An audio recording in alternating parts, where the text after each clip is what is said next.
Subscribe करने के बाद घंटा बजाएं ताकि आप दूसरा अपडेट घंटा भी मिस ना कर पाएं। कहते हैं कि मैंने ऐसा नहीं कहा, मैंने वैसा नहीं कहा, मीडिया ने इसको घुमा फिरा के पेश किया। मैंने जैसा कहा उस बात को मीडिया ने रखा और कई अच्छे ढंग से रखा, थोड़ा बहुत टाइम भी हुआ। तो मुझे ये शिकायत कभी नहीं रही कि मीडिया ने मेरे शब्दों को, मेरे वाक्यों को या मेरी बात को तोड़ मरोड़ कर रखा। आप सबको इस बात के लिए धन्यवाद है। जयपुर भी मैंने धन्यवाद दिया जब मैंने वहाँ पत्रकार वार्ता की। कार्यालय में जाता हूँ, भारतीय जनता पार्टी के प्रदेश कार्यालय में जाता हूँ, क्योंकि प्रदेश का उपाध्यक्ष बना दिया गया हूँ, तो वहाँ लोग मिलते हैं, तो वहाँ भी मैं उनको धन्यवाद दे देता हूँ। इसलिए आप सबको धन्यवाद। और आज हम बैठे हैं, और चूंकि आज बैठना था इसलिए बैठे हैं। बहुत हुआ पिछले वर्ष हम लोग बैठे, बकाया समय निकल गया, लेकिन कोई ना कोई विषय तय करना और उस विषय अनुसार बात करना।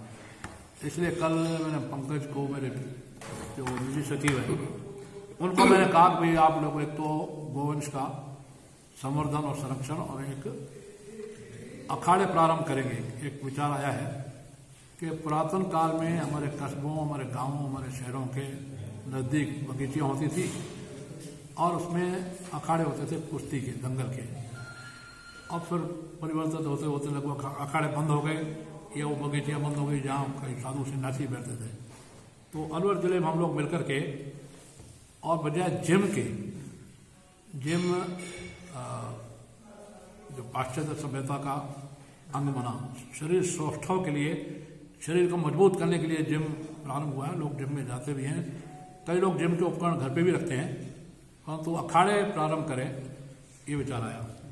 तो पहले तो ये छोटे से विषय पर अखाड़ों के लिए, और दिन तो तय किया मकर संक्रांति का मैंने तय किया था, लेकिन जो अखाड़ेबाज एक राठौड़ साहब हैं जयपुर में, और उनके साथ एक मिस्टर नंदलाल लालवानी, उन्होंने कहा कि संक्रांति के दिन एक तो यहाँ पतंगबाजी बहुत होती है जयपुर में, दूसरा संक्रांति के दिन हमारे अखाड़े का विशेष दिन होता है, इसलिए उस दिन की बजाय आगे फिर मुहूर्त का तारीख तय करेंगे। तो प्रारंभ में एक अखाड़ा प्रारंभ करेंगे, तो वो फरवरी में होगा ये अखाड़े। और फिर उसके बाद अखाड़े जहाँ जहाँ गाँवों कस्बों में हैं पहले से, उनको पुनरुद्धार करेंगे, पुनर्जीवित करेंगे और वहाँ गाँव लोगों को प्रेरित करेंगे। वो कुश्ती और दंगल देसी खेलों का अखाड़ा हमारा प्रारंभ हो। अखाड़े से संबंध विषय इतना है। इस संबंध में आप पूछना चाहेंगे, बाद में पूछ रहे हो। अभी मुख्य विषय मेरा गोवंश का जिले में रहा है, गोवंश का संवर्धन और संरक्षण। और आतताई लोग, आतंकवादी कहूंगा उनको मैं, वो बाज नहीं आ रहे थे अभी भी गाय माता का, बछड़े और बैल का, और तस्करी करते हुए या गोहत्या करते हुए। तिजारा में एक जगह गौमांस पकड़ा गया, और अभी किशनगढ़ में, वगैरह में गो तस्करों को पकड़ा, एक भाग गया रामगढ़ की तरह ही, और एक पकड़ में आया। देखिए हमारी जनता बड़ी सहिष्णु है। इस संबंध में मैं आपको निवेदन करना चाहूँ, देश की जनता विश्वास करती है दया धर्म का मूल है, पाप मूल अभिमान, तुलसी दया न छोड़े जब तक घट में प्राण। परंतु गौ माता को कतलेआम देखते हुए या उसका तस्करी देखते हुए मॉब लिंचिंग वाला कोई मामला अलवर में नहीं है, और योजना पूर्वक कोई मारपीट हत्या का भी नहीं है। मर्डर होता है और बलात्कार होता है योजना बना करके, लेकिन ये कोई योजना नहीं है जैसे मीडिया में आता है या कोर्ट ने इसको प्रसंज्ञान लिया, मॉब लिंचिंग। तो ये कोई योजना पूर्वक न मर्डर है, न योजना पूर्वक किसी की हत्या है, न योजना पूर्वक किसी की पिटाई है। और वो खुद ही जब तस्करी करें और कई जिले पार हो जाएं, कई थाने पार हो जाएं, पुलिस प्रशासन इस संबंध में प्रसंज्ञान नहीं ले, और जनता जब गौ माता के ट्रक को, कैंट्रा को या गाड़ी को पकड़ ले या पैदल ले जाते हुए, तो जनता को थोड़ा रोष आता है, गौ माता को कहाँ ले जा रहा हूँ, गौवंश को कहाँ ले जा रहा हूँ, गौ, बछड़ा, बैल, सांड, बछड़ी। तो वो पूछते हैं तो वो ठीक से उत्तर नहीं दे पाते गौ तस्कर, तो लोगों को गुस्सा आ जाता है। और गुस्सा नेचुरल कोर्स में आता है, कोई हत्या के योजना से नहीं, कोई मर्डर की योजना से नहीं। इसलिए ये जो नया शब्द चला मॉब लिंचिंग, ऐसा कुछ नहीं है। अलवर जिला बहुत इनोसेंट है, लेकिन गाय माता के प्रति श्रद्धा है। एक पहलू खान की घटना पैरोड में हुई थी, उसमें 6 इनोसेंट लोग, एक master Jagmal Yadav retired teacher है, उनसे 6 लोगों का नाम आ गया, जबकि वो पहले गोवंश का एक कैंटर आया था, उसमें से गाय उतार करके पुलिस के कहने पर, सीआई के कहने पर वो दहमी गौशाला में ले गए थे। वो मौके पे थे ही नहीं, उनका नाम भी और पुलिस ने या किसी ने भी पहले लोगों को मरते मरते उनके मुंह से कहलवा दिया। और बाद में जब इंक्वायरी हुई, जब जांच हुई एफआईआर की, तो वो 6 लोग मौके पे थे नहीं, ना उनका फोटोग्राफ था, ना उनका कोई सीसीटीवी फुटेज था, सीसीटीवी फुटेज, तो वो बरी हो गए, उनका नाम निकल गया। इसी तरह की घटनाएं बार बार अलवर में न हो और निरपराध गोरक्षकों को प्रशासन न पकड़े, और इस संबंध में प्रशासन पकड़ेगा निश्चित रूप से और कार्रवाई पर जनता करती है तो फिर वो प्रशासन भी दुख पाता है, हम लोग भी दुख पाते हैं। आज मैं कोई प्रशासन के खिलाफ बहुत ज्यादा गुस्से में नहीं कह रहा हूं, लेकिन इतना कहूंगा कि अगर थानों की चौकसी ठीक से हो, पुलिस प्रशासन की चौकसी ठीक से हो, तो गौ तस्कर एक थाना नहीं पार कर सकते। कल ही समाचार पत्रों में परसों आया कि 2 जिले पार करके 15-20 थाने पार कर गए।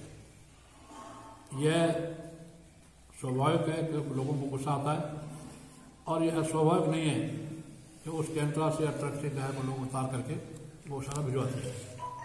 मारपीट नहीं करनी चाहिए, किसी तरह की मारपीट और हत्या नहीं होनी चाहिए। इस बात का मैं भी समझ सकती हूँ कि मारपीट और हत्या हो, परंतु ये संयोगवश आया हुआ मोमेंटम है, एंड टाइम पर आया हुआ गुस्सा है, वो गुस्से में ऐसा बात हो जाती है। इसलिए प्रशासन को ठीक ढंग से इस संबंध में कार्रवाई करनी चाहिए। अभी भी 3 लोग पकड़े हैं, आज समाचार पत्रों में पढ़ा, 3 लोग पकड़े हैं, भले उनको शांति भंग में पड़ा, बाद में केस बनाएंगे जैसा पुलिस की कार्रवाई रहती है। तो हमारा जिले के पुलिस कप्तान श्रीमान राजेंद्र सिंह जी से और थाना इंचार्ज और सीओ सबको ये निवेदन आपके माध्यम से कि निरपराध लोगों को किसी केस में न फंसाएं, उनके खिलाफ कार्रवाई न करें, मेरा ये निवेदन है। और हम लोग चौकसी रख रहे हैं एक बात। दूसरा पॉइंट यह है कि गाय माता सबकी है, कम से कम हिंदू माता तो है। वो किस पार्टी में है, कांग्रेस में है, कम्युनिस्ट पार्टी में, जनता दल में या बीजेपी में, डजंट मैटर। मुसलमान अगर नहीं मानते तो उनको भी मानना चाहिए, क्योंकि पारसी जब हमारे देश में आए, कालीकट के राजा के पास में उन्होंने शरण लेना चाहिए, तो कालीकट राजा ने उनको कहा कि तुमको 3 काम करना, शायद मैंने पहले भी आप लोगों को बताया। एक तो जिसको हम जानवरों में माँ मानते हैं, गाय माता, उसका मांस नहीं खाते, तुम मांस खाते, मांस भक्षी हो, मटन चिकन खाते हो, लेकिन गाय माता का मांस नहीं खाते, हम उसको माँ मानते हैं। दूसरा, हिंदुस्तान में बहन बेटी को नहीं छेड़ना, और तीसरा, मंदिरों की मूर्तियों को चाकू छेड़छाड़ पारसियों ने माना। पारसियों का और हिंदुओं का आज तक इस देश में कोई संघर्ष या कोई खून खराबा या कोई दंगा या कोई सांप्रदायिक दंगा या कोई झगड़ा फसाद नहीं हुआ। जब पारसी ये कर सकते हैं तो हमारे मुसलमान भाइयों को भी, हिंदुओं को बड़ा भाई हिंदू की भावना रखते हुए, भावना का कदर करते हुए, सम्मान करते हुए, उनको पूरी तरह सम्मान देते हुए गाय का मांस न खाएं, इसलिए गौ तस्करी का विरोध वो भी करें और हिंदू तो करें। मुझे ताजुब है कि कांग्रेस का एक भी नेता, मैं नाम नहीं लेना चाहता किसी का, जिले के एमपी भी रहे हैं, एमएलए भी और मंत्री भी बन गए, एक भी नेता गौ तस्करी को किसी का विरोध नहीं करता। कांग्रेस को आगे होकर के इसका विरोध करना चाहिए। और सरकार बनती है, अपने सरकार रहते हुए भी मैंने गौ माता के लिए संघर्ष किया था और जितना विरोध हो सका वो भी मैंने किया। अब कांग्रेसियों को आगे होकर के गौ तस्करी और गौ कृषि को रुकवाना चाहिए। ये मेरा दूसरा प्रशासन के बाद तीसरा पॉइंट है। इस संबंध में आज हम लोग बैठे हैं, बस 2 विषय हैं, बाकी कोई आप जानकारी लेना चाहते हैं, पूछना चाहते हैं, पूछ लें। आज बहुत पॉजिटिव तरीके से, सकारात्मक तरीके से, बिना रोष और गुस्से के मैं आप लोगों को ये निवेदन करना चाहता हूँ, कर रहा हूँ। आपने कोई बात पूछना है तो मैं दे देता हूँ।